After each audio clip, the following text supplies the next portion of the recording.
Aujourd'hui, nous parlons des territoires. Les Barbara, je vais vous révéler en quelque sorte tout au long du propos ce que ça désigne, quel genre de menace ça évoque. Nous parlons des territoires parce qu'on a voulu, dans la programmation des thématiques de ces conférences, coller au plus près de l'actualité. Et comme nous sommes encore en cours de discussion parlementaire de l'une des réformes qui s'annonce comme réforme phare du quinquennat, la réforme territoriale, il nous semblait opportun de voir quel regard portaient les acteurs de l'économie numérique sur la question territoriale. Donc c'est une dimension encore assez peu explorée, la géographie de l'économie numérique. Je vais vous expliquer dans les minutes qui suivent un peu les différentes sources que moi j'ai pu utiliser pour approfondir cette question, mais qui est absolument critique pour comprendre la façon dont se développent nos territoires, la façon dont se localisent les emplois et surtout les nouveaux paradigmes de croissance dans lesquels va nous installer progressivement ce processus massif et global qu'est la transition numérique de l'économie. Alors, après ce propos qui va durer une bonne demi-heure, me rejoindront sur scène autour de Laurent Bigorne, directeur de l'Institut Montaigne, de 3 invités de marque, et nous leur sommes très reconnaissants d'avoir bien voulu nous rejoindre ce soir. Ce sont Laurent Davzy, qui est professeur au CNAM et auteur de plusieurs ouvrages de référence sur le développement économique des territoires et sur la redistribution de la valeur entre les territoires. Édouard Philippe, qui est député maire du Havre. Et comme je lui expliquais tout à l'heure, je suis très sensible à sa présence puisque je suis moi-même né au Havre, j'ai grandi au Havre, ma mère habite toujours le Havre et donc c'est une ville qui est très chère à mon cœur. Et Luc Bello, qui est député du Maine-et-Loire. Merci à tous de votre présence et je rentre sans plus tarder dans le cœur du propos. Donc nous sommes ici sur un parti pris à The Family. Nous considérons que nous sommes dans le temps de l'action, c'est-à-dire par rapport à cette nouvelle réalité qui est le développement massif de l'économie numérique, une sorte d'économie qui se superpose à l'économie traditionnelle et qui progressivement la transforme. Nous sommes dans le temps de l'action, c'est-à-dire qu'il faut cesser de nous dire ce qu'on s'est beaucoup dit et beaucoup trop longtemps dit en France, c'est qu'on était dans une révolution à laquelle on ne comprenait rien. La révolution numérique, c'est un postulat ici, elle est passée, elle a pris fin à peu près il y a une quinzaine d'années, lorsqu'a éclaté la fameuse bulle technologique en 2000, avec la chute brutale du Nasdaq et des valeurs technologiques aux États-Unis. Et cet éclatement de bulle a signifié l'entrée dans un nouveau paradigme de croissance, un nouveau paradigme techno-économique, comme l'appelle une grande universitaire spécialiste de ces questions, Carlota Pérez. Nous entrons dans un nouveau paradigme et nous sommes dans le temps de l'action, c'est-à-dire qu'il faut chercher à tout prix et le plus vite possible à comprendre ce nouveau paradigme, à en tirer un certain nombre d'enseignements et à les appliquer dans la transformation de notre économie et donc en particulier dans la transformation de nos territoires. Donc nous sommes après la révolution numérique, il faut absolument chercher à la comprendre pour passer à l'action. Pour ce faire, comme nous sommes dans le numérique, qui est une économie dominée par les États-Unis, ici on travaille énormément sur les États-Unis, on puise notre inspiration essentiellement à des sources américaines, parce que les Américains sont non seulement ceux qui sont le plus en avance dans le développement de cette économie, ce sont aussi ceux qui la documentent le plus et le mieux, c'est-à-dire qu'ils la donnent à voir, ils la donnent à comprendre, ils publient massivement des ouvrages remarquables, des blogs très abondants, extrêmement riches, et donc il est très difficile de travailler sur l'économie numérique sans se pencher d'abord sur des sources américaines. Et pour cette raison, non pas sur le sujet de la révolution numérique elle-même, mais sur le sujet qui nous occupe ce soir, qui sont les territoires, je voulais vous proposer aussi un détour par les États-Unis et par la relation qu'ont les États-Unis à leur territoire et à leur administration territoriale. La figure, pour ceux qui connaissent les États-Unis et leur rapport au territoire, qui vient tout de suite à l'esprit, c'est un grand juge à la Cour suprême qui s'appelle Louis Brandeis. Donc vous le voyez ici, comme vous le devinez au grain de la photo, il était juge à la Cour suprême dans la première moitié du XXe siècle. Il a marqué l'histoire pour plusieurs raisons. Pour 3 raisons. La première, c'est que ça a été le premier juif nommé à la Cour suprême par un président des États-Unis. Et sa promotion inattendue a rompu une tradition qui voulait que les juifs soient exclus de ces postes très prestigieux aux États-Unis.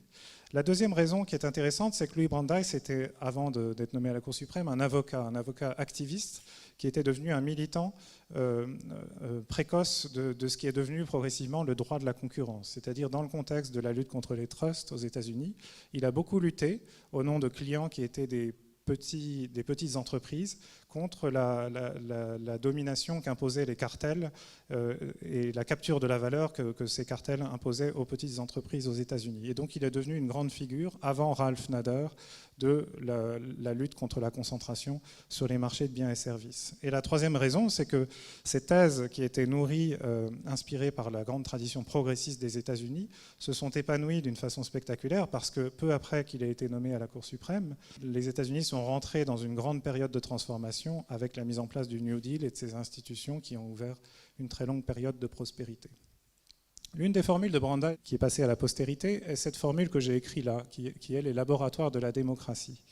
Dans une décision de la Cour suprême qu'il a rédigée, il a évoqué cette idée que la raison pour laquelle les États-Unis avaient opté pour un régime fédéral, avaient ménagé une grande indépendance aux États dans la conception et la mise en œuvre de leur politique publique, était que pour qu'un pays aussi grand que les États-Unis puisse prospérer, il fallait pouvoir expérimenter à petite échelle sur le terrain, avec la maîtrise, avec un contrôle démocratique exercé à l'échelle des États fédérés. Et donc il a eu cette formule qui a été énormément employée par la suite, qui est de dire les États-Unis sont un grand pays, mais ils se décomposent en quelque sorte en États fédérés qui chacun sont des laboratoires pour adapter les politiques publiques, pour défricher des nouvelles politiques publiques et les expérimenter au contact d'un territoire, d'une population confrontée à des enjeux qui sont propres à chaque territoire.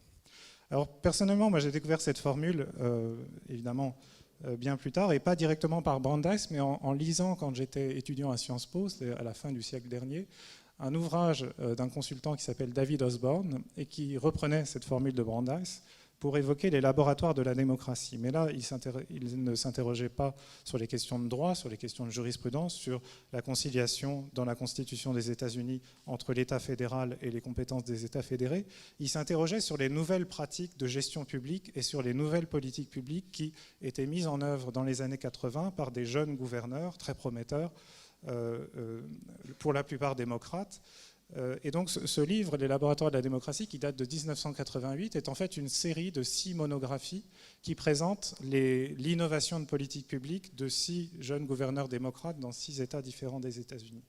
Et l'ouvrage est remarquable parce qu'écrit en 88, c'est-à-dire rédigé probablement entre 86 et 87, parmi les 6, donc il y en a plusieurs qu'on a complètement oubliés aujourd'hui, mais il y en a 2 qui ont joué un rôle très important par la suite. Michael Dukakis, que vous voyez là, qui a été le candidat du Parti démocrate à l'élection présidentielle de 1988, qu'il a perdu une défaite cinglante face à George Bush le père, mais c'est son bilan et l'innovation qu'il a réussi à pratiquer en matière de politique économique dans l'État du Massachusetts dont il était gouverneur qui lui a permis de devenir le candidat du Parti démocrate.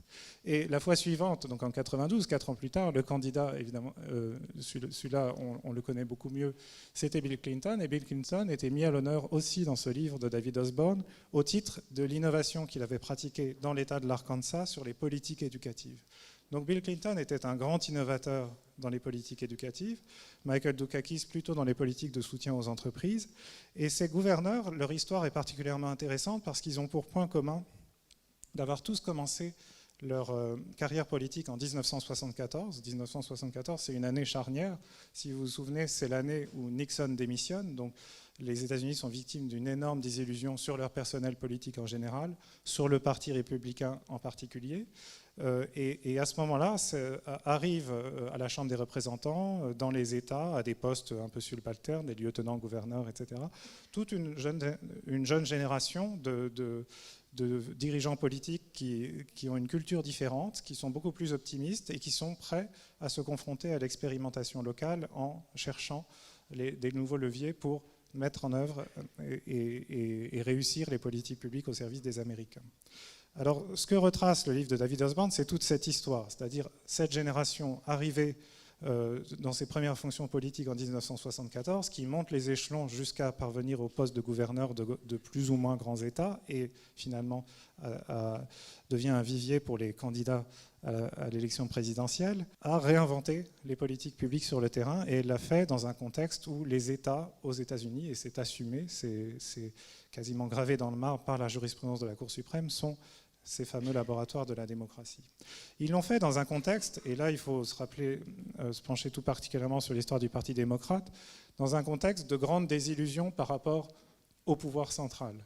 Nixon démissionne sous les huées et quitte la vie politique définitivement. Il ne prendra plus jamais la parole après 1974 publiquement, sauf à l'occasion d'une interview restée célèbre qui a d'ailleurs fait l'objet d'une adaptation en film. Et lui succède, après un court intermède avec Gerald Ford, Jimmy Carter, qui lui aussi va inspirer aux Américains énormément de désillusions sur la capacité de l'État fédéral à améliorer leur vie, relancer la croissance, créer des emplois. Cette image, elle est très célèbre, elle est extraite d'un grand discours que Carter a donné à la télévision et qui est resté gravé dans la mémoire collective des Américains sous l'appellation du malaise speech, c'est-à-dire le discours du malaise. C'est un discours où Carter, qui était un grand réformateur, très optimiste, très ambitieux, très pragmatique aussi, expliquait, avait choisi d'expliquer les problèmes de façon aussi directe que possible aux Américains, d'expliquer que ce n'était pas facile, que les réformes allaient être douloureuses, qu'il allait falloir se serrer les coudes, qu'il allait falloir de l'endurance, de la persévérance. Et ce discours dont il pensait qu'il allait rassembler les Américains autour de lui a eu l'effet exactement inverse, c'est-à-dire qu'il a déprimé littéralement tout l'électorat et que c'est à partir de ce moment-là que la popularité de Carter a commencé à s'effondrer, qu'il a perdu tout levier d'action sur les politiques publiques, qui s'est progressivement marginalisé et qu'il a finalement été battu par Ronald Reagan en 1980. Donc on a un contexte où les démocrates, dont le mot d'ordre est l'interventionnisme, ils veulent faire des choses, ils ont une vision activiste du pouvoir, bien qu'étant arrivés au pouvoir suite au discrédit de Nixon, sont immédiatement victimes d'une désillusion sur la capacité de changer les choses par le haut. Et c'est pour cette raison-là que c'est dans les États, sur le terrain, sur les territoires, qu'ils vont commencer à mettre au point les nouvelles politiques publiques. Tout ça culmine d'une façon assez spectaculaire dans un deuxième livre de David Osborne. Il écrit ce premier livre, Les laboratoires de la démocratie, pour évoquer ces gouverneurs qui font des choses innovantes sur leur territoire. Il écrit un deuxième livre quelques années plus tard, 3 ans plus tard, qu'il appelle Reinventing Government. Il fait en quelque sorte la synthèse de toutes les bonnes pratiques qu'il a observées sur le terrain, comme consultant, comme observateur. Et il dit, voilà, c'est dans l'administration territoriale des États-Unis que sont les clés pour changer les États-Unis et pour réformer en profondeur l'administration et réinventer les politiques publiques. Ce titre, Reinventing Government, qui est le titre du livre de David Osborne, il va être repris comme un slogan par Al Gore et Bill Clinton pour incarner leur chantier très ambitieux de réforme administrative. Ils vont inventer avec d'autres pays, les États-Unis vont prendre le leadership d'un grand mouvement mondial qui associe aussi la Nouvelle-Zélande, l'Australie, le Canada, la Suède, et ça s'appelle la nouvelle gestion publique. Et ça chemine avec toujours un peu de retard jusqu'en France, où en France on adopte en 2001, sous l'inspiration d'Alain Lambert, sénateur, et de Didier Migaud, député de l'Isère à l'époque, et rapporteur général du budget à l'Assemblée nationale, la fameuse loi organique sur les lois de finances qui transforme profondément la façon dont on gère les deniers publics, dont on les alloue, dont on donne aux managers plus d'autonomie pour pouvoir expérimenter et optimiser l'efficience et l'efficacité de la dépense publique. Alors, vous voyez, si j'ai fait tout ce détour par les États-Unis, c'est pour vous montrer l'approche très pragmatique qui a dominé là-bas, c'est-à-dire la Constitution des États-Unis de tout temps a aménagé beaucoup d'autonomie aux États, ils sont des laboratoires, et les pratiques qui ont émergé de ces laboratoires ont irrigué la façon de concevoir et de mettre en œuvre les politiques publiques jusqu'au niveau de l'État fédéral, après l'accession au pouvoir de Bill Clinton et d'Al Gore. Et ensuite, ça a donné naissance à cette nouvelle discipline, la nouvelle gestion publique, et ça a inspiré les réformes administratives de toutes les administrations nationales dans tous les pays développés du monde, jusqu'à la France en 2001. Tout ceci étant dit, on a plusieurs problèmes par rapport à ce cheminement-là. C'est-à-dire la France, il est difficile de s'en inspirer pour pratiquer aujourd'hui notre propre réforme territoriale. La première raison, c'est que toutes les bonnes pratiques qui ont été recensées, rassemblées et mises en œuvre jusqu'au niveau de l'État fédéral américain, toutes ces bonnes pratiques qui formaient ce corpus, cette discipline, la nouvelle gestion publique, sont aujourd'hui en voie d'être dépassées. Pourquoi ? Parce que l'économie, c'est ça le résultat de la transition numérique, l'économie est en train de changer de paradigme. Et je voudrais vous le montrer sans trop m'étendre à travers 3 instantanés. il faut bien comprendre le paradigme que nous quittons, le paradigme dans lequel nous entrons. Le paradigme que nous quittons, c'est un paradigme qui s'incarne dans l'industrie automobile. C'est une production de masse, de produits standardisés, qui sont acheminés vers des marchés de consommation de masse, où des ménages solvabilisés par un système bancaire et par une protection sociale efficace consomment en masse des produits qui sont à peu près les mêmes pour tous. On est dans l'économie de la production et de la consommation de masse. Par rapport à ce paradigme qui est en train de disparaître, beaucoup de choses changent. Une chose qui change, ce sont les infrastructures. Les infrastructures essentielles dans l'ancien paradigme, ce sont les infrastructures de transport et de production d'énergie. Le réseau électrique, les centrales électriques, le réseau routier, le réseau ferroviaire, tout ça irrigue et propulse l'économie. La deuxième chose qui change, c'est l'organisation des entreprises. On est dans des organisations dans l'ancien paradigme qui sont extrêmement pyramidales, qui fonctionnent suivant les principes de l'organisation scientifique du travail. Tout est normalisé, processé, optimisé, mesuré, cadencé. C'est vraiment, il faut avoir en tête l'exemple de l'industrie automobile et réaliser que cet exemple-là, le premier historiquement à s'être organisé de cette façon-là, a progressivement inspiré et transformé tous les secteurs, toutes les filières de notre économie.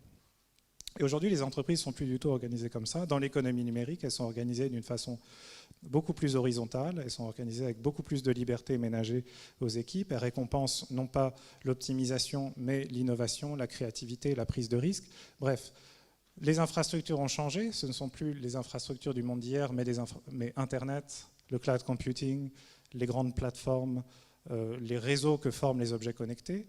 L'organisation des entreprises a changé. Ce ne sont plus les grandes entreprises industrielles pyramidales et optimisées, mais des entreprises beaucoup plus agiles, beaucoup plus horizontales et beaucoup plus réactives. Et il y a une troisième chose qui a changé et qui est une clé de compréhension absolument majeure, c'est qu'il y avait dans cette économie d'hier, dans le paradigme de la production de masse, un intrant abondant et peu cher qui a irrigué et propulsé toute l'économie pendant toute la durée du XXe siècle et qui était le pétrole. C'est-à-dire, on a vu dans les années 70 à quel point le pétrole était essentiel pour le bon réglage de cette économie de la production de masse. Quand il s'est renchéri du jour au lendemain, tout s'est déréglé et nous sommes rentrés dans une très longue période de crise. Aujourd'hui, dans l'économie numérique, l'intrant abondant et peu cher qui propulse toute l'économie, ce n'est pas le pétrole, c'est nous, c'est-à-dire les internautes. Nous sommes des utilisateurs quotidiens d'applications numériques. Dans cette utilisation quotidienne des applications numériques, nous échangeons des flux de données notamment, mais d'autres ressources aussi, d'argent, des actifs, avec les entreprises qui opèrent ces applications. Et ces échanges de données irriguent l'économie numérique et contribuent de façon décisive à la création de valeur. Et aujourd'hui, les entreprises qui s'en sortent le mieux, qui sortent du lot dans l'économie numérique, ne sont plus comme hier les entreprises qui ont un accès privilégié à une énergie peu chère, au pétrole. Ce sont les entreprises qui ont réussi à forger une alliance avec nous, avec la multitude des internautes, qui, à très grande échelle, par centaines de millions, utilisent quotidiennement leurs applications et leur abandonnent les traces de cette utilisation d'applications numériques. Donc tout change, et dans ce monde nouveau où les infrastructures sont nouvelles, où l'organisation des entreprises est nouvelle, où l'intrant essentiel, le flux essentiel qui irrigue l'économie n'est plus le pétrole, mais les internautes et leur activité, eh bien, la gestion des administrations et le développement des territoires répondent forcément à des règles différentes. Alors par rapport à ça, nous multiplions les détours. Je mets cette photo de Gaston Defferre présentant la première loi de décentralisation en 1982, pour rappeler que la France n'a pas du tout suivi le même chemin que les États-Unis. Les États-Unis étaient déjà dotés d'une organisation fédérale, privilégiant l'échelon local et l'expérimentation sur le terrain. Nous avons en quelque sorte tiré les leçons de la crise qui s'est installée dans les années 70 en disant l'État est à bout de souffle, il n'arrive plus à changer les choses, à développer l'économie, il faut redonner de l'autonomie à l'échelon local. Et on est rentré dans la première vague de la décentralisation, en quelque sorte en instantiant sur les territoires une sorte de réplique miniature de ce qu'était l'État au niveau national. Donc on a installé des assemblées délibérantes, des exécutifs puissants, dotés d'administrations employant des fonctionnaires, et on a dit à ces gens-là, puisqu'on n'y arrive pas à l'échelon national, maintenant débrouillez-vous et retrouvez les marges de manœuvre qui nous ont désertés à l'échelon national pour changer les choses au niveau local. Donc nous faisons des détours par rapport aux Américains, puisque eux, à l'époque, étaient déjà en train d'expérimenter les nouvelles politiques publiques sur le terrain grâce aux États laboratoires de la démocratie. Deuxième détour, c'est celui que nous sommes en train de pratiquer aujourd'hui, c'est-à-dire la réforme territoriale. Alors vous voyez que c'est la même scène, la même tribune. Évidemment, le grain de la photo est meilleur. C'est le Premier ministre qui présente la réforme territoriale à l'Assemblée nationale, si je ne me trompe pas. Et la réforme territoriale auquel nous sommes confrontés aujourd'hui est inquiétante pour 3 raisons. C'est parce qu'elle est mise en œuvre, en quelque sorte, par un État qui reste profondément imprégné des codes et des règles de l'économie de la production de masse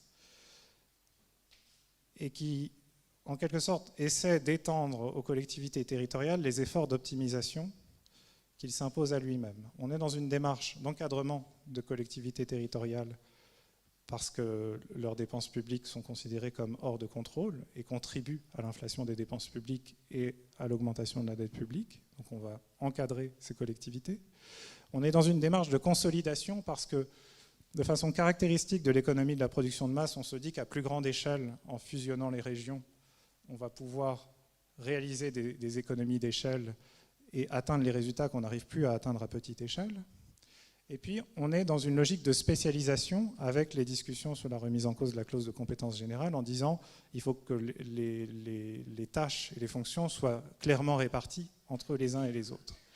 Si vous comparez ça au code de l'économie numérique tel qu'il se dessine à travers l'exemple de ces grandes entreprises, on est extrêmement loin du compte. Pourquoi ? Parce que dans l'économie numérique, ce qui prospère, c'est là où il y a de la liberté d'innover, là où il y a de la possibilité d'expérimenter à petite échelle, quitte à grandir ensuite très fort. Et puis là, surtout, où on ne s'enferme pas sur un métier dans une filière, où au contraire, il faut pouvoir faire preuve d'extrêmement d'agilité pour s'adapter progressivement aux besoins que révèle l'interaction avec les internautes. Autrement dit, le contexte dans lequel est discutée cette réforme territoriale et le message qui est porté autour de cette discussion de la réforme territoriale nous dit que l'État est en train d'utiliser les dernières ressources qui lui restent pour suroptimiser, c'est-à-dire continuer à faire ce qu'on a toujours fait dans l'économie de la production de masse, mais dans une logique de rareté des ressources. Et il impose aux collectivités territoriales cette même logique d'optimisation, d'encadrement, de consolidation, de spécialisation. Et ça nous inquiète, ça devrait nous inquiéter en tout cas, parce que, comme je le disais, on est au rebours de tout ce qui fait le succès dans l'économie numérique. Alors, si tout se passe comme moi je le pressens, c'est-à-dire que l'État va perdre ses marges de manœuvre sous le poids de son endettement, et parce qu'il aura choisi de répondre à cet endettement en serrant les boulons, il va imposer aux collectivités territoriales de serrer les boulons à leur tour, en quelque sorte. Ça va se traduire par un affaiblissement massif de ce que Laurent Davezies appelle le bouclier public et social, c'est-à-dire tous les mécanismes de redistribution qui, transitant notamment par les collectivités territoriales, ont permis de répartir de façon plus ou moins harmonieuse la valeur sur l'ensemble du territoire. Tout ça, ça se devine. Enfin, j'ai moi-même fait un parcours de découverte de ces problématiques-là à travers quelques lectures qui m'ont marqué. La première, c'est un livre d'Éric Morin qui s'appelle « Le ghetto français » et qui explique la mobilité des ménages dans cette démarche de fuite permanente des quartiers les plus défavorisés vers des quartiers un peu plus favorisés. Et donc et qui déjoue en quelque sorte toutes les politiques publiques consistant à cibler les aides sur les quartiers défavorisés. Parce que les gens qu'on cherche à aider, en fait, fuient ces quartiers plus vite que les aides publiques n'arrivent vers ces quartiers. Et comme ça, la classe moyenne inférieure, en quelque sorte, échappe systématiquement, mais par une démarche de fuite, au soutien des pouvoirs publics. La deuxième lecture que j'ai faite, c'est un livre de Laurent Davezies qui m'a éclairé d'une façon extraordinaire sur les enjeux de la création de valeur et de sa répartition sur l'ensemble des territoires, qui s'appelle « La République et ses territoires ». Et puis plus récemment, alors là je ne l'ai pas lu, et puis vous allez voir qu'on est dans une démarche beaucoup moins épurée de design des couvertures, mais il y a tout le débat qui s'est noué autour de ce livre qui se focalise sur les quartiers périurbains et sur les quartiers périurbains comme révélateurs de la crise politique que nous sommes en train de vivre. Donc on a, dans un contexte où l'État serre les boulons, où la réforme territoriale va conduire à serrer les boulons pour les collectivités territoriales, on s'achemine vers un affaiblissement massif de la redistribution de la valeur sur l'ensemble du territoire. Ça se fait dans un contexte extrêmement inquiétant qui est le resserrement de la contrainte. C'est-à-dire la France croît moins vite, enfin le revenu national s'amenuise ou croît moins vite que d'autres partenaires. Vous le voyez sur cette courbe où j'ai retracé, grâce à Google, le revenu national de différents pays comparables. Donc vous avez les États-Unis, où le revenu par tête est évidemment bien supérieur à celui des autres pays développés. Et puis vous avez 4 pays qui sont d'une taille, en termes de population et de PIB, historiquement relativement comparables. L'Allemagne, le Royaume-Uni, la France et l'Italie. Alors ce qu'on voit, l'Italie est en rouge, c'est que l'Italie dégringole de façon spectaculaire depuis la crise de 2008, que l'Allemagne, et la presse s'en fait l'écho, a au contraire, elle, rebondi d'une façon spectaculaire après la crise de 2008, que le Royaume-Uni a pris un sacré coup puisqu'il s'était spécialisé dans l'industrie financière, mais qu'il arrive à peu près à se maintenir et va probablement repasser assez vite devant l'Allemagne, et que par contre la France est installée dans une stagnation de son revenu par tête, qui signifie que nous nous appauvrissons pas, en quelque sorte, mais nous nous appauvrissons relativement par rapport à la croissance de ces autres pays. C'est-à-dire que le gâteau que nous devons nous partager entre tous les habitants, entre tous les territoires, est en train à une taille qui va rester la même dans les années qui viennent, et donc ça va créer des tensions terribles. Ça va créer d'autant plus de tensions que l'économie numérique entraîne le phénomène suivant, c'est-à-dire la valeur qui se localise sur le territoire à travers le revenu crée moins d'emplois. Ça se voit à ces courbes spectaculaires qui montrent le découplage qui intrigue beaucoup les économistes américains entre l'augmentation du PIB, la productivité et la création d'emplois. Vous voyez ici que depuis 1947, il y avait à peu près une corrélation. Les deux courbes évoluent parallèlement, la productivité et la création d'emplois. C'est-à-dire tous les gains de productivité se traduisent systématiquement, historiquement, par des créations d'emplois dans le secteur privé.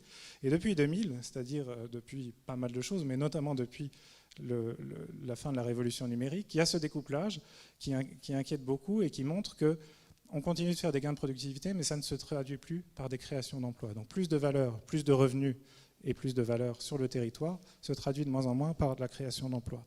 Autrement dit, tout ça est inquiétant parce que la taille du gâteau est stagnante, la redistribution entre les territoires va s'affaiblir, et puis de toute façon, redistribution ou pas, ça crée de moins en moins d'emplois sur le territoire. La raison pour ça, c'est que l'économie numérique dans laquelle nous entrons, qui se déploie, elle raréfie la valeur et elle la concentre en quelques points seulement de l'économie globale. Pour vous montrer ça, je voudrais vous rappeler un processus de concentration de la valeur qui date d'avant l'économie numérique et qui sont le développement des grandes enseignes de franchise. Ici, c'est une rue de Bordeaux qui s'appelle la rue Sainte-Catherine, qui me semble exemplaire de ça. Si vous observez bien toutes les enseignes, vous allez constater qu'il y a très peu dans ces enseignes de commerces locaux. Il y a la Fnac, Sephora, Courir, Brioche Dorée, Go Sport, Orange, Etam, voilà, on les deux, SFR. Là-dedans,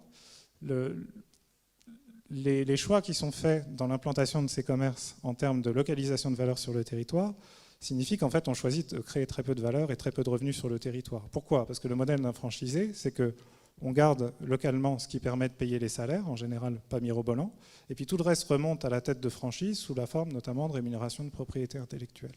Quand Starbucks a été cloué au pilori par la Chambre des communes britannique au motif que toute la valeur qu'ils créaient au Royaume-Uni désertait le territoire britannique, ce qui leur permettait de ne pas payer d'impôts, c'est exactement le même système. C'est-à-dire les magasins Starbucks réalisent beaucoup de chiffres d'affaires, mais toute la valeur qui pourrait représenter des bénéfices, en fait, s'échappe du territoire pour aller rémunérer une tête de franchise qui est à l'étranger, en l'occurrence dans un paradis fiscal. Alors là, ce n'est pas du tout numérique. Toutes ces enseignes, ce sont des activités qui ne sont pas numériques. Starbucks même n'est pas numérique. Mais ce que fait le numérique, c'est que ça démultiplie tout ça. Et on ne comprend pas l'économie numérique si on ne réalise pas que c'est comme le déploiement d'un immense réseau de franchisés qui se déploie dans le monde entier, sur plusieurs territoires nationaux, et qui capte la valeur pour la concentrer en quelques points du globe, qui sont pour la plupart aux États-Unis, ou parfois dans des paradis fiscaux, où les bénéfices transitent sur des longues durées, ou de plus en plus en Chine. Le phénomène, il est un peu comparable à ce qui se passe lors de l'arrivée du TGV dans une grande ville. Vous savez qu'il y a ce grand malentendu historique. On a longtemps pensé que l'arrivée du TGV dans une grande ville allait permettre d'y déployer des activités de façon spectaculaire. Et ce qu'on a constaté en général, c'est l'inverse. C'est que parce qu'il y a le TGV, c'est plus proche de Paris. Et donc, il y a tout un tas de gens et tout un tas d'entreprises qui décident que, bien que voulant faire des affaires dans cette ville de province, ils vont plutôt s'installer à Paris. Et donc ça a un effet de concentration massif du revenu et donc de la valeur à Paris plutôt qu'en province. Donc le numérique, c'est ça à l'échelle mondiale, et ça devrait nous inquiéter parce que imaginez que ce palmier là, cette oasis qui est au milieu du désert, c'est la Silicon Valley. C'est là que se concentre toute la valeur qui est créée dans l'économie numérique, et donc demain dans toute l'économie, puisque toutes les filières deviennent numériques. Et autour de ça, c'est un grand désert où on a très peu de ressources à se partager. Et la question du développement de nos territoires, elle se pose dans ce contexte-là. Alors tout ça étant dit, qu'est-ce que les barbares peuvent faire pour nous? Les barbares, c'est assez difficile à définir. C'était d'abord, dans notre terminologie ici à The Family, les grandes entreprises de la Silicon Valley qui ont une manière différente de faire des affaires, de toucher leurs clients, de générer des bénéfices, de piloter leur croissance. Ce sont des règles différentes et on ne peut pas résister en quelque sorte à ces barbares si on ne comprend pas leurs règles et leurs objectifs de guerre. Donc une bonne partie du travail qu'on fait ici consiste à décortiquer la stratégie de ces entreprises et d'essayer de montrer comment elles créent de la valeur et pourquoi elles adoptent les stratégies qu'elles mettent en œuvre. Mais les barbares, c'est bien plus que ça. C'est tous ceux qui, inspirés par ces modèles-là, ces grandes entreprises qui sont sorties du lot, cherchent à faire la même chose ici et maintenant. Ici à Paris, mais ici aussi sur tous nos territoires. Et donc la grande question qu'on se pose aujourd'hui, c'est qu'est-ce que les barbares, les Américains évidemment, mais idéalement plutôt les Français, peuvent faire pour recréer de la valeur dans le territoire, compenser l'affaiblissement du bouclier public et social, ancrer la valeur dans les territoires qu'elle est en train de déserter. On doit se rappeler pour ça qu'il y a différents territoires et donc différents enjeux. Je voudrais en gros les ramener à deux grandes catégories. La première catégorie, ce sont les grandes métropoles. Je ne pouvais pas en mettre une autre que Le Havre, que vous voyez là à gauche. La deuxième catégorie, ce sont les territoires ruraux. Les grandes métropoles sont extrêmement favorisées dans une économie numérique qui concentre la valeur en quelques points du globe où se forment les grands écosystèmes d'innovation. La matière grise appelle la matière grise, et c'est les interactions entre les innovateurs qui donnent naissance à ces entreprises qui ensuite croissent de façon exponentielle pour aller capter de la valeur dans le monde entier et la rapatrier sur un territoire donné. Si la Silicon Valley est si riche, c'est parce que d'ailleurs sur un territoire qui était non métropolitain, elle a su cristalliser un tel écosystème, et les métropoles sont en général les mieux placées pour le faire. Donc par rapport au développement de l'économie numérique, les métropoles sont dans une logique de compétitivité. Les territoires ruraux, eux, sont dans une toute autre logique, ils sont dans une logique de réaménagement du territoire en quelque sorte, parce que les territoires ruraux signifient la distance, l'éloignement entre les gens, la rareté des ressources, et donc on est dans une logique d'optimisation et d'irrigation d'un territoire qui, sans cela, se vide progressivement de sa substance parce que sa densité ne permet pas les interactions qui font la richesse des grandes métropoles et des grands écosystèmes d'innovation.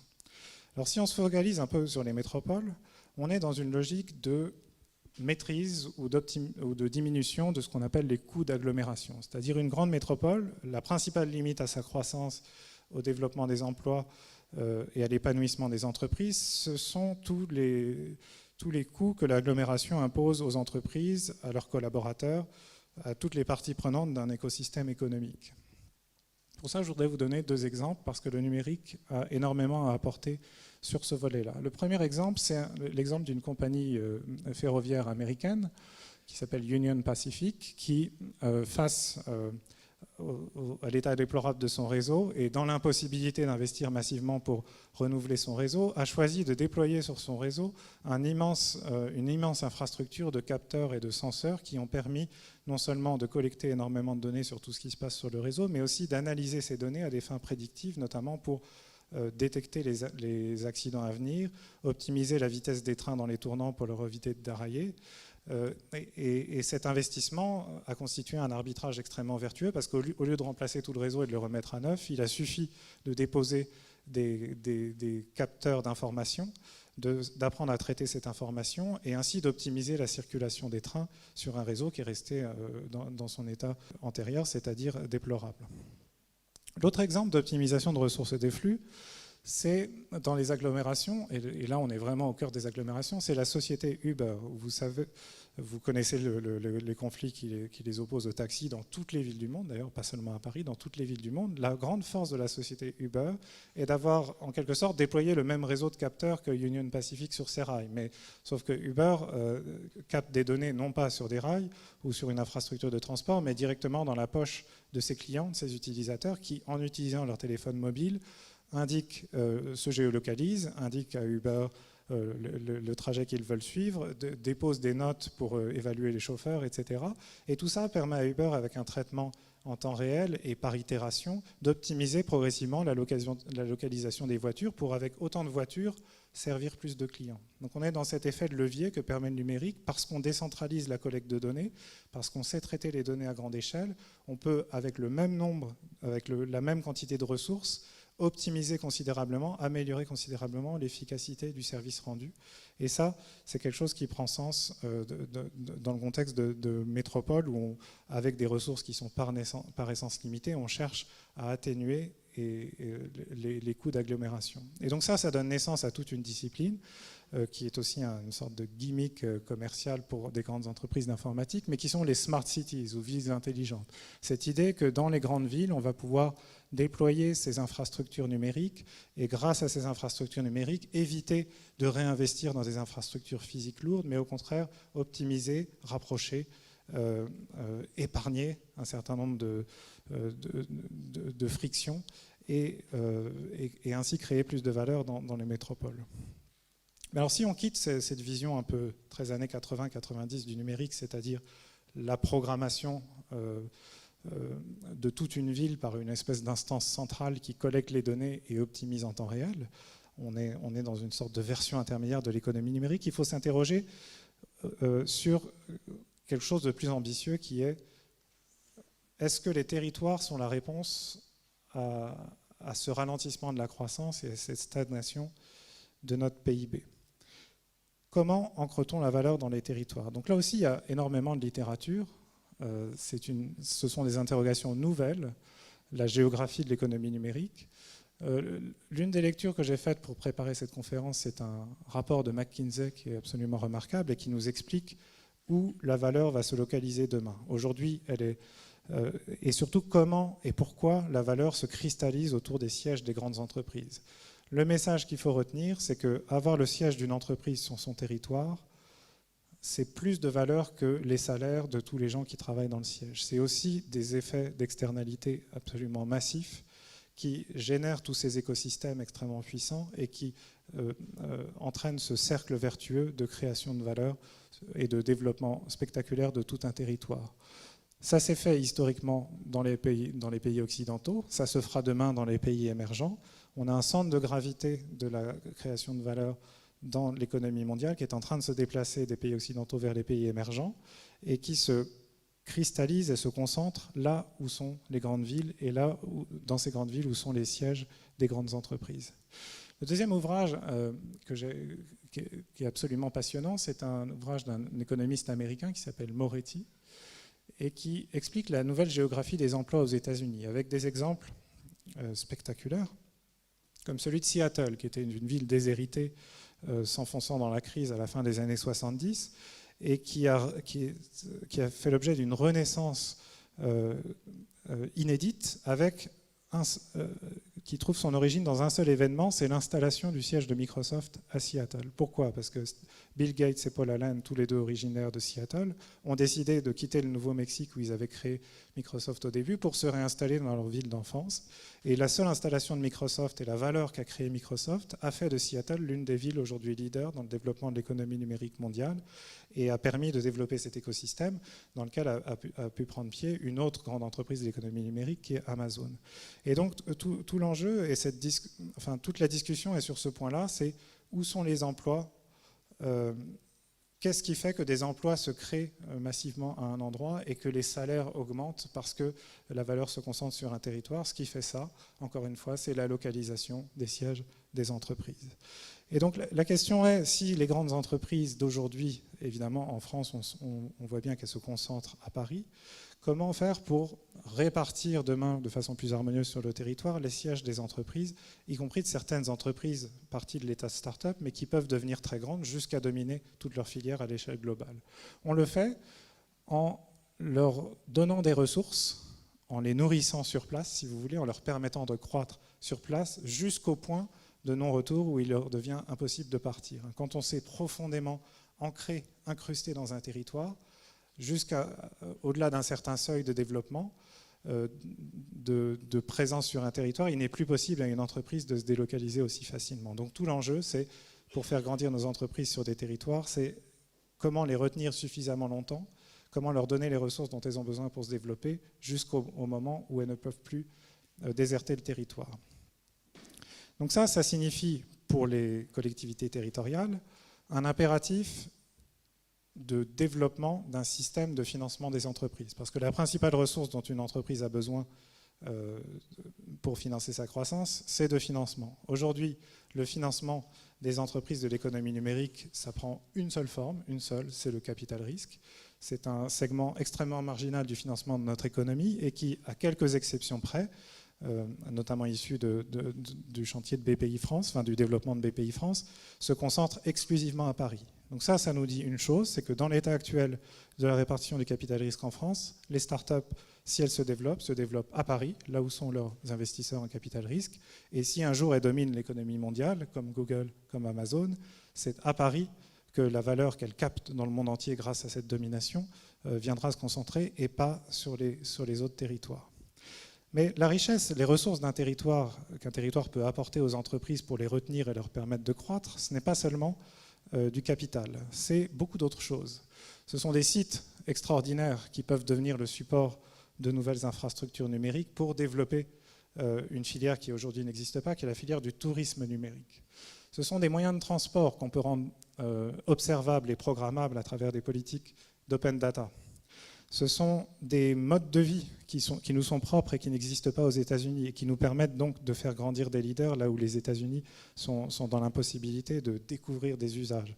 Je parlais récemment à l'un de nos amis qui opère une société d'affichage publicitaire en environnement en centre-ville, qui s'adresse aux piétons.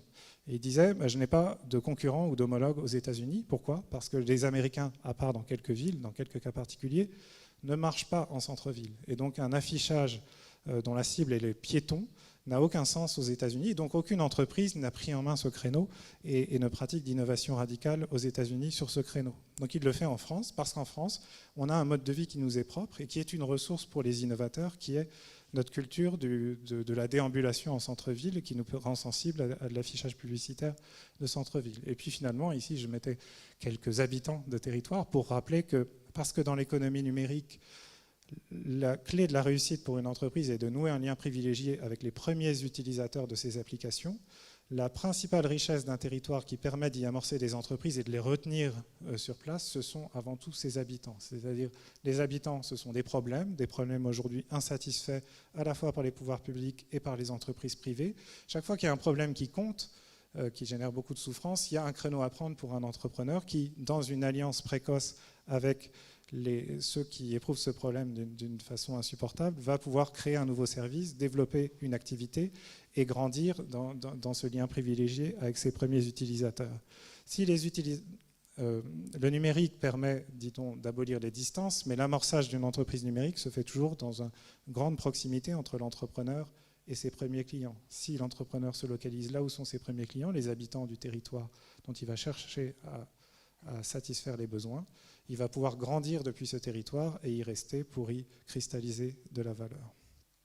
Donc je ne reviens pas sur l'enjeu du déploiement des infrastructures. Partout où il y a une infrastructure physique dont on ne sait plus que faire, qu'on n'arrive plus à entretenir, il y a, comme la Union Pacific, je vous le disais tout à l'heure, une infrastructure numérique à déployer par-dessus pour rendre cette infrastructure, pour l'augmenter en quelque sorte, la rendre programmable, en faire le support, la plateforme pour des nouvelles applications. Et donc toute infrastructure est l'opportunité pour les entrepreneurs de créer des services nouveaux de créer plus de valeur, à condition de déployer par-dessus ces fameuses infrastructures de capteurs, de ressources logicielles qui la rendent programmable. Donc c'est possible sur des grands sites touristiques comme le château de Chambord, c'est un sujet dont on discute. C'est possible sur une infrastructure de transport, je montrais tout à l'heure un tramway, c'est possible aussi sur les taxis. La proposition de loi qui a fait l'objet d'une adoption récente sur les taxis et les VTC prévoit la création d'un registre de disponibilité qui est une sorte d'open data des taxis qui rend les taxis en quelque sorte observables et programmables par des entrepreneurs qui vont rabattre des clients et permettre d'optimiser l'allocation de cette ressource rare que sont les taxis à Paris. C'est possible grâce à des infrastructures inédites que jusqu'ici on a été incapable de produire, comme cette fameuse base nationale des adresses. Et vous savez que même la Poste, aujourd'hui, dont c'est pourtant le métier, est incapable de documenter et de mettre à disposition sur une plateforme toutes les adresses de tous les habitants du territoire. Eh bien, cette démarche, ce manque, cette lacune est en train d'être comblée par une démarche participative appuyée sur une infrastructure de cartographie ouverte et open source qui s'appelle OpenStreetMap, et ça s'appelle le projet BANO comme base d'adresses nationale ouverte. Alors tout ceci étant dit, donc c'est une nouvelle manière de travailler avec les entrepreneurs. Pour attirer un entrepreneur et le retenir sur le territoire, il faut pouvoir travailler avec lui donner des ressources, du capital, des données ouvertes, des infrastructures programmables. Il faut travailler avec lui comme, en devenant pour les entrepreneurs une plateforme. Donc j'illustre ça avec les porte-avions qui accueillent sur leur plateforme les avions qui peuvent atterrir et décoller et y faire une halte. Les plateformes d'aujourd'hui dans l'économie numérique, ce sont les grands magasins d'applications, les grandes plateformes de cloud computing. L'iPhone, tous nos iPhones connectés en réseau sont une plateforme pour les développeurs d'applications qui s'emparent des ressources mises à disposition par Apple pour créer des nouvelles entreprises. Eh bien, chaque territoire aujourd'hui, avec des ressources qui lui sont propres, ses infrastructures, de tourisme, de transport, ses habitants, ses modes de vie particuliers, peut devenir une plateforme pour des entrepreneurs qui vont venir créer de la valeur locale et, si possible, grandir depuis ce territoire jusqu'à dominer leur filière à l'échelle mondiale. Ça c'est vrai, et je finirai là-dessus, notamment dans l'économie du partage, où des solidarités locales, si ces plateformes existent, se recréent sur le terrain, comme le fut à l'époque le mouvement mutualiste, autour du covoiturage, mais aussi du prêt entre particuliers ou de l'échange d'objets. Bref, tout ce qu'on a et qui est trop rare, eh bien, on peut le partager à l'échelle d'un territoire et réinventer ces systèmes de protection sociale tels qu'ils se sont inventés à la fin du 19e siècle sur ce qui était le plus critique, c'est-à-dire les accidents du travail, la santé, la vieillesse. Aujourd'hui, ça peut se développer dans toutes les dimensions de notre vie quotidienne. Il y a des opportunités de revenus complémentaires que génère l'économie du partage pour des habitants qui ont du mal à joindre les fins de mois. Il y a l'accélération de la circulation de la monnaie. On sait que les monnaies virtuelles, mais aussi ces quasi-monnaies que sont les biens ou les services qu'on s'échange à l'échelon local, plus ça circule vite, plus ça crée de la valeur, parce que la multiplication des transactions, eh bien, au passage, génère de la valeur ajoutée qui va cristalliser de la valeur sur le territoire. Et puis, ça permet aussi d'éviter les investissements dans des infrastructures lourdes dont on n'a plus les moyens d'entretenir aujourd'hui. Pensez au TGV tout à l'heure.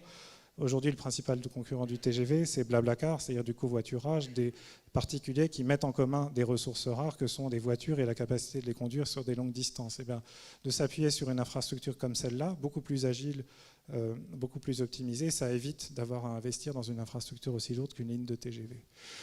Bref, et je conclus là-dessus pour simplement d'abord renvoyer à plus tard la question de l'exercice du pouvoir local et de la démocratie locale. On a choisi avec Laurent d'y consacrer une séance à venir, mais ayez quand même à l'esprit que le numérique permet aussi de transformer ça. En tout cas, si on revient à la formule de départ de Louis Brandeis, les laboratoires de la démocratie, aujourd'hui, le gouvernement, la secrétaire d'État à l'économie numérique évoque cette belle notion d'une république numérique, c'est-à-dire d'une république qui va s'approprier, se laisser irriguer par tout ce que les entrepreneurs et les acteurs de l'économie numérique, les barbares, ont à apporter d'innovants, de créateurs de valeur, de solutions à des problèmes qu'on n'est jamais arrivé à résoudre ou qui naissent justement de la crise dans laquelle nous nous sommes enfoncés depuis plusieurs décennies. Eh bien, la réforme territoriale, son principal enjeu est de ménager aux collectivités territoriales la capacité de devenir les laboratoires de cette République numérique de demain. Et pour ça, il faut avoir en tête deux choses, que le numérique, c'est une compétence à part entière, une dimension qui doit, parce qu'on arrive avec le numérique à faire mieux et moins cher, qui doit devenir le cœur de l'innovation dans les politiques publiques sur les territoires. Et aussi se rappeler ce que c'est que l'économie numérique. C'est une économie en recomposition permanente où on est sans cesse, on repousse sans cesse l'horizon de l'innovation, où on cherche en permanence des rendements croissants, où on interagit de façon parfois conflictuelle, mais parfois extrêmement fructueuse avec ses utilisateurs. C'est une économie qui a besoin d'agilité, de souplesse, de marge de manœuvre, de marge d'expérimentation. Et donc, on est au rebours de ce que serait une réforme territoriale qui enfermerait les collectivités territoriales dans des compétences bien ciblées et qui leur imposerait une certaine manière de faire. La dimension laboratoire, elle existe si et seulement si les territoires peuvent actionner tous ces leviers d'expérimentation. Merci beaucoup.